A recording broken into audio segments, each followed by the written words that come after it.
പിന്നെ യതിഹി, യതി എന്താണ്? സന്യാസിയാണ്. രാശിഹി, രാശി എന്ന് പറഞ്ഞാൽ ഗ്രൂപ്പ്, സമൂഹം എന്നൊക്കെ അർത്ഥം. അസിഹി, അസിഹി സോഡ്, വാള്. അതിഥിഹി, അതിഥി തന്നെ ഗസ്റ്റ്. ഭൂപതിഹി, കിങ്. പിന്നെ വിധിഹി, വിധി, വിധിയാണത്. ഗിരിഹി, പർവ്വതം, മൗണ്ടൻ. ഔഷധിഹി, അത് മെഡിസിൻ. അർദ്രിഹി, അർദ്രിഹി എന്താണ്? പർവ്വതം, മൗണ്ടൻ.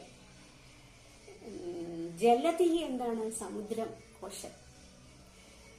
വ്യാധിഹി, രോഗം, അസുഖം. ഇനി അത് കഴിഞ്ഞിട്ട് ഈകാരാന്ത സ്ത്രീലിംഗ ശബ്ദം. അപ്പം ഈകാരാന്തം എല്ലാം സ്ത്രീ. നേരത്തെ അകാരാന്തം പുല്ലിംഗം, ആകാരാന്ത സ്ത്രീലിംഗം.